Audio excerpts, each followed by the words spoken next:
Olá, Radiante! Que alegria continuar atendendo a esse chamado, independente do tempo lá fora, independente das dificuldades pessoais, independente da minha voz estar boa, da minha saúde estar do jeito ideal, apenas honrando o servir. Que a gente possa ter cada vez mais pessoas comprometidas com o seu chamado, cada vez mais entregues, independentemente do que esteja acontecendo na nossa mente conturbada pelo que enxerga no mundo. Que a gente cada vez mais se aproxime da nossa luz, se fortaleça no nosso chamado, honre as nossas intuições, as nossas visões, com amor, entrega, humildade e acendendo a luz interior nossa e das pessoas ao redor. Hoje a gente está lendo um curso em milagres, no capítulo 2, a separação e a expiação, o ponto 5, a função do trabalhador de milagres. Ponto 1. Antes que os trabalhadores de milagres estejam prontos para empreender sua função nesse mundo, é essencial que compreendam inteiramente o medo da liberação. De outro modo, podem inadvertidamente aumentar a crença em que a liberação é aprisionamento. Uma crença que já prevalece muito. Essa percepção equivocada surge, por sua vez, da crença em que o dano pode ser limitado ao corpo. Isso acontece em função do medo subreptício de que a mente pode ferir a si mesma. Nenhum desses erros é significativo, porque as criações equivocadas da mente, na realidade, não existem. Esse reconhecimento é um instrumento da proteção muito melhor do que qualquer forma de confusão de níveis, porque introduz a correção no nível do erro, que as criações equivocadas da mente não existem. É essencial lembrar que só a mente pode criar e que a correção pertence ao nível do pensamento. Ampliando uma declaração anterior, o espírito já é perfeito e, portanto, não requer correção. O corpo não existe, exceto como instrumento de aprendizado para a mente. Esse instrumento de aprendizado não está sujeito a erros próprios, porque não pode criar. É óbvio, então, que introduz a mente a desistir de suas criações equivocadas. Introduzir a mente a desistir de suas criações equivocadas é a única aplicação da capacidade criativa que é verdadeiramente significativa. Então, olha que bonito aqui. O espírito, ele já está completamente puro, né, iluminado. O corpo, né, o espírito já é perfeito, o corpo não existe. Então, por isso esse trabalho o tempo inteiro na mente. O trabalho o tempo inteiro tentando tirar os erros da mente, os erros, as criações equivocadas que não existem na realidade, para que a gente possa ver com os olhos do espírito e ter o corpo a serviço dessa verdade, né, do nosso eu verdadeiro. E para ser trabalhador dos milagres, né, como todos nós somos, a gente é um facilitador quando a gente acessa a nossa luz. A gente tem que se liberar desse aprisionamento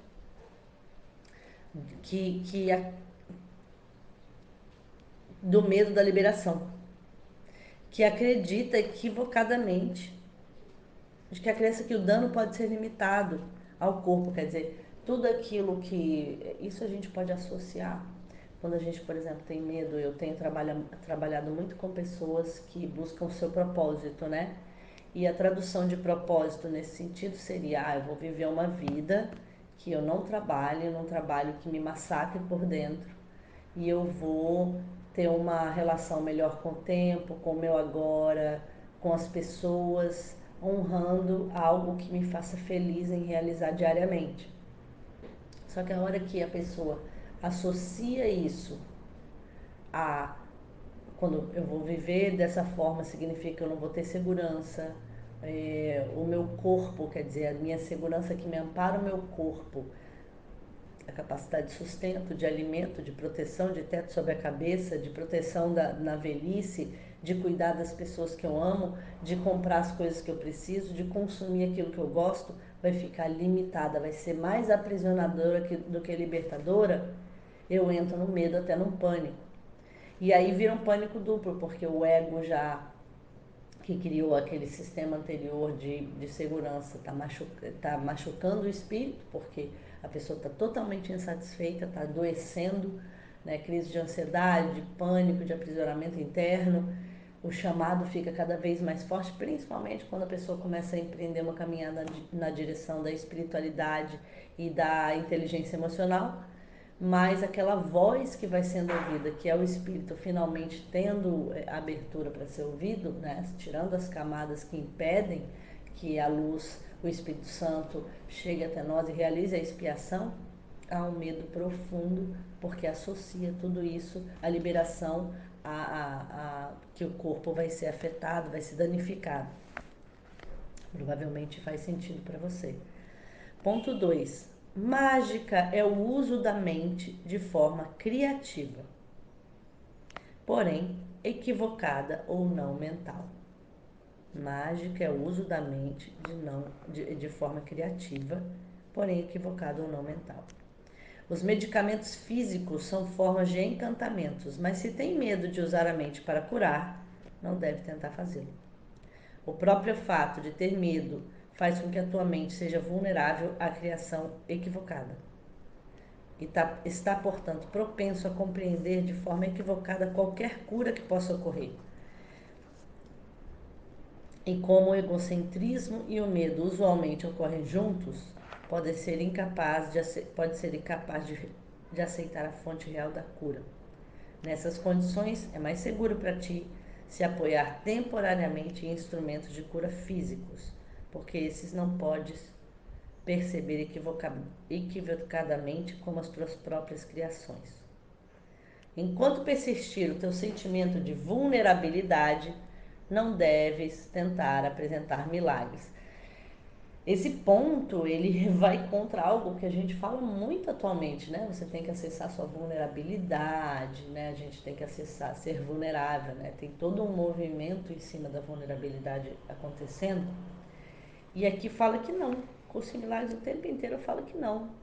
Que a gente tem que estar na força, na luz, né? Só que assim, ele fala, pega o exemplo dos medicamentos físicos como encantamento, quer dizer, a gente acreditar que alguma coisa externa pode curar o corpo, mas quando a gente não acredita que a mente pode criar, há um medo enorme, mas como assim minha mente pode criar e eu tô aqui criando esse monte de coisa, e cria uma tensão absurda com relação ao conhecimento que chega. Hoje mesmo uma pessoa me procurou no privado e falou sobre isso, de conhecer muitas pessoas que estão fazendo curso em milagres há anos e que querem usar o curso em milagres como uma forma de controle e tem muito medo. E aqui entra muito nisso, né? Eu quero criar um sistema onde eu acredite nisso daqui, mas na verdade eu não acredito, então eu acrescento mais tensão ainda do que relaxamento ao ouvir essas mensagens. Mas a única forma que a gente precisa para conseguir vencer é continuar, até que em algum momento a luz entra e cura e vai limpando todos esses enganos. Ponto 3. Eu já disse que os milagres são expressões de mentalidade disposta para o milagre. Milagres são expressões da mentalidade disposta para o milagre. E essa mentalidade milagrosa significa mentalidade certa. Aquele que tem mentalidade certa não exalta nem deprecia a mente do trabalhador de milagres ou a de quem o recebe. Todavia, como uma correção, o milagre não precisa esperar que a mentalidade daquele que recebe esteja disposta para o que é certo. De fato, o seu propósito é restaurá-lo à sua mente certa. É essencial, porém, que o trabalhador de milagres esteja em sua mente certa, mesmo que por um breve período de tempo, ou será incapaz de restabelecer a mentalidade certa em outra pessoa. É como nos processos de cura, né? Você não sei se vocês já foram, você que está me ouvindo, em lugares de cura espiritual, eu já fui muito. E quando você chega lá, a pessoa que é o curador, normalmente é uma pessoa que acredita que aquela outra é capaz de cura. E a pessoa que chega querendo essa cura, nem sempre está na mentalidade certa de acreditar que ela consegue, mas ela está aberta para aquilo. E por um breve momento que seja aquele curador, que às vezes é uma pessoa cheia de falha, como a gente vê muitos curadores aí sendo expostos diante de atrocidades às vezes, mas naquele breve momento ela acredita totalmente na mentalidade certa, milagrosa e cura. Ponto 4. O curador que confia em sua própria prontidão está colocando em perigo a sua própria compreensão. Você está perfeitamente seguro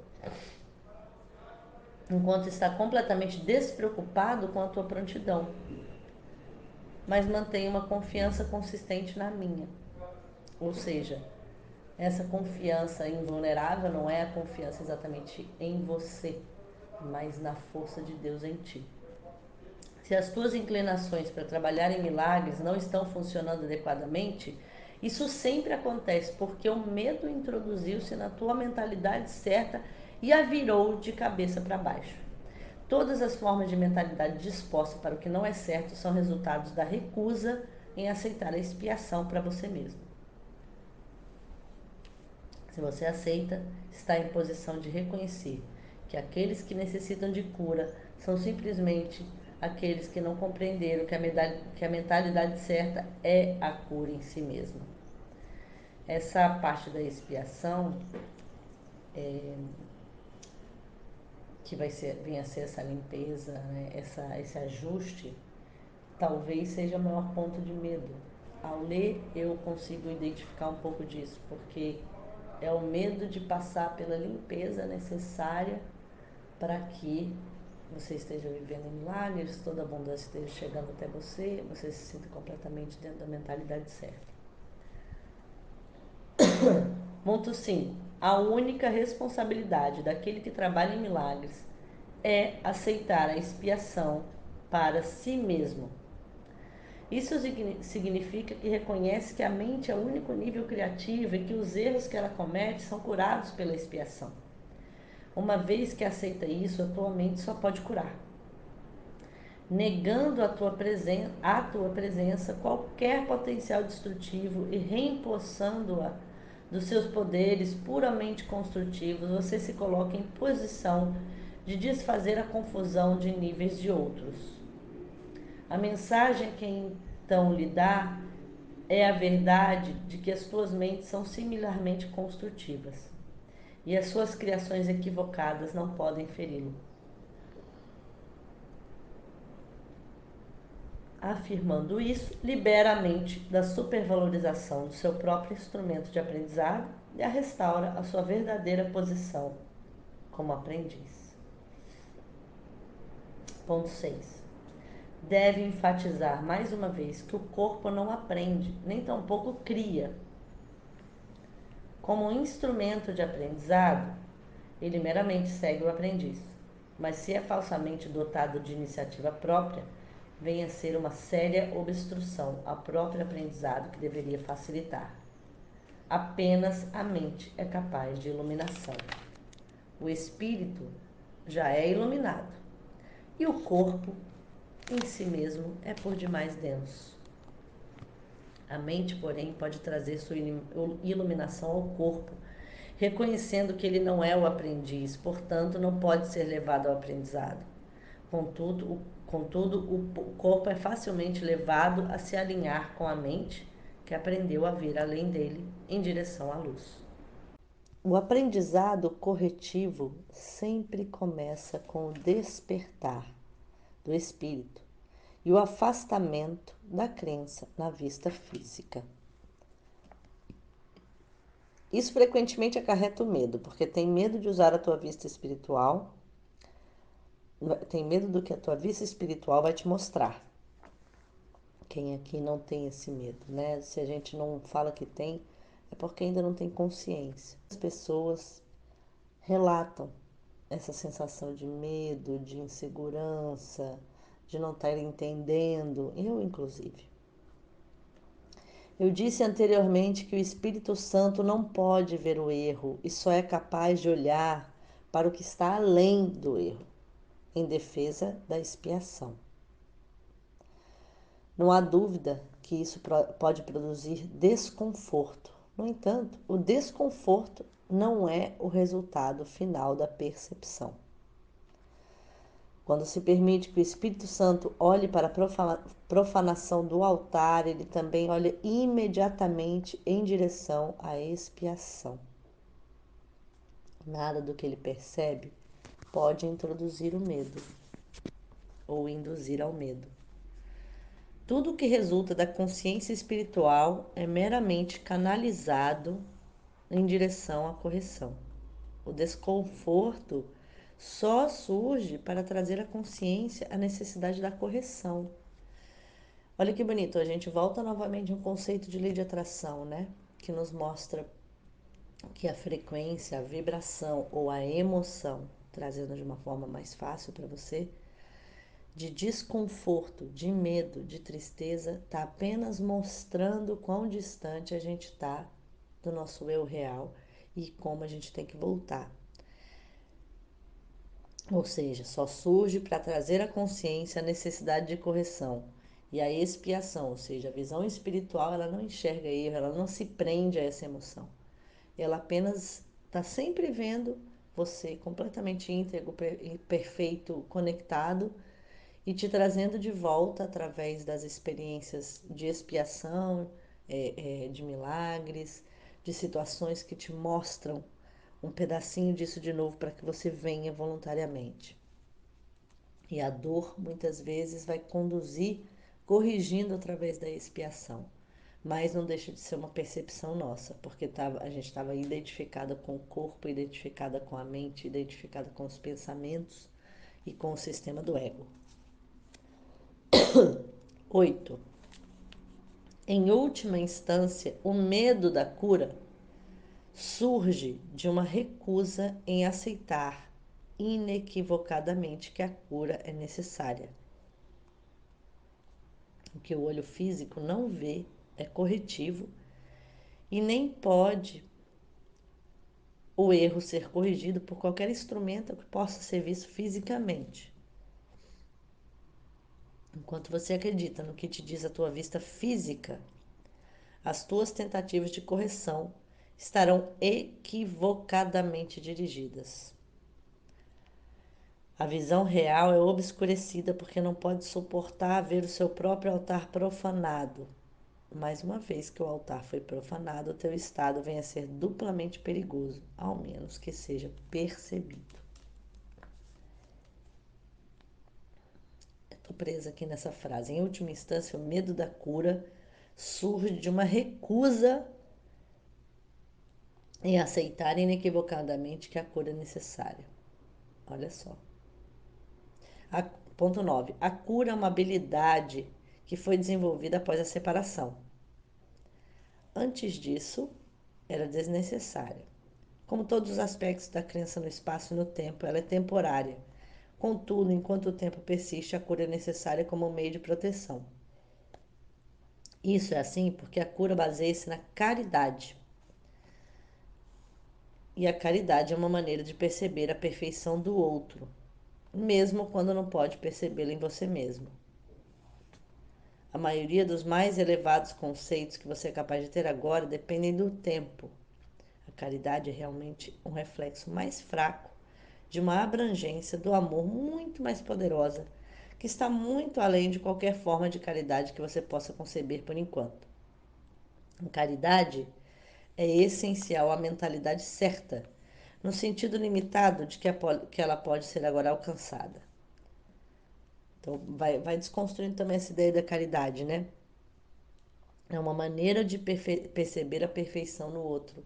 Porque a hora que a gente tem a caridade e a pessoa, às vezes, você olha para a pessoa e nem leva em consideração o tanto de erro que ela fez. Quando a gente, por exemplo, vai fazer uma doação para instituições de pessoas, de drogados, de pessoas de situação de rua, de idosos que estão em asilos, de situações extremas de presídios, a gente não está olhando para o erro, a gente está olhando para a perfeição daquela pessoa, ou seja, dar e receber são uma coisa só, aquela pessoa merece tanto quanto eu tenho um pouco mais a dar, eu vou colocar, vou sair também da minha percepção de imperfeição minha própria, limitada, e entrar num lugar de ser uma pessoa que compartilha, que ajuda, que estende a mão, que amplia, né? No grupo do Consemilares a gente está experimentando isso fortemente.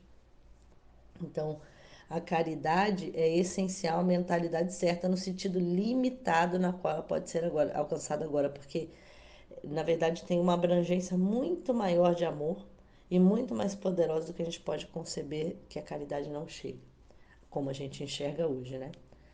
Ponto 10. A caridade é um modo de olhar para o outro como se ele já estivesse muito além das suas realizações fatuais no tempo.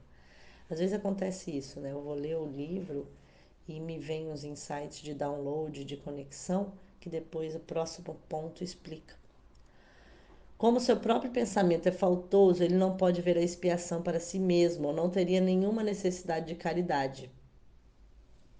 Olha só, está falando aqui de que quando a gente está se percebendo com necessidade de caridade ainda, a gente está se percebendo com pensamento faltoso, de que está faltando algo para a gente. Ou a pessoa que está recebendo caridade, né? E não, a gente não pode ver a expiação para si mesmo. Porque caso contrário, não teria nenhuma necessidade de caridade. A caridade que lhe é conferida é tanto uma admissão de que ele necessita de ajuda, quanto o reconhecimento de que vai aceitá-la. Essas duas percepções claramente implicam em uma dependência em relação ao tempo, fazendo com que seja evidente que a caridade ainda está dentro das limitações desse mundo. Eu disse anteriormente que só a revelação transcende o tempo. O milagre, como uma expressão de caridade, só pode encurtá-lo. Tem que ser compreendido, porém, que sempre que oferece um milagre ao outro, está encurtando o seu sofrimento e o teu. Isso corrige retroativamente, assim como progressivamente. Aqui quando fala de encurtar o tempo, fala de encurtar sofrimento também, né?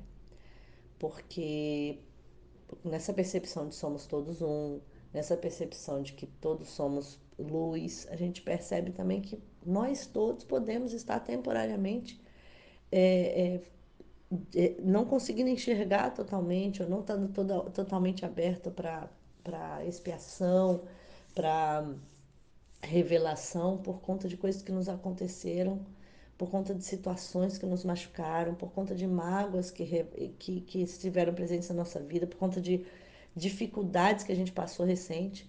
E é por isso que a gente precisa um do outro, por isso que a gente tem que ter essa relação de amor e coração aberto. Porque, e aí o milagre que acontece como expressão de caridade, como, né, às vezes uma caridade vem, um milagre vem encurtar esse tempo de sofrimento que a gente levaria sozinho. A gente está falando aqui que sempre que a gente oferece um milagre a outra pessoa, a gente está encurtando o sofrimento da pessoa e o nosso. Sempre que a gente ajuda, a gente encurta o sofrimento da pessoa e o nosso. E isso vai corrigir o que aconteceu antes e o que a gente pode vivenciar na frente. Ou seja, vai encurtar tempo de trás e da frente, tudo que precisava limpar lá de trás e tudo que a gente vai viver lá na frente que de repente iria demorar muito mais. Olha que bonito. Fim da leitura da parte 5, a função do trabalhador de milagres. Então, novamente, só conectando a função do trabalhador de milagres é caridade também. É encurtar esse tempo, é encurtar o sofrimento para ambos. E nessa disposição, abrir espaço para que a gente perceba um amor maior, para que a atuação da expiação aconteça, para que os milagres sejam facilitados e para que a nossa visão seja corrigida.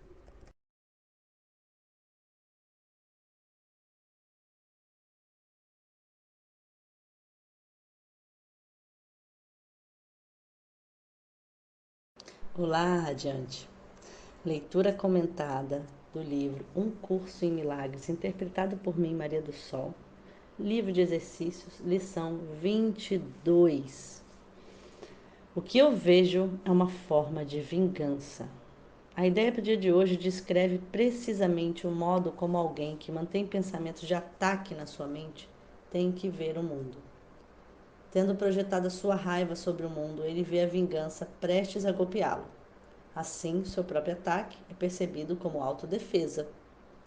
Isso vem a ser um círculo vicioso, sempre crescendo até que ele esteja voluntariamente disposto a mudar o seu modo de ver.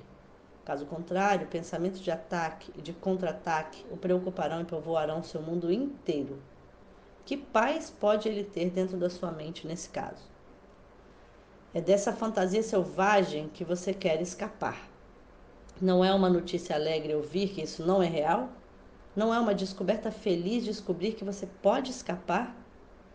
Você fez tudo aquilo que quer destruir, tudo que odeia e quer atacar e matar, tudo aquilo que teme não existe.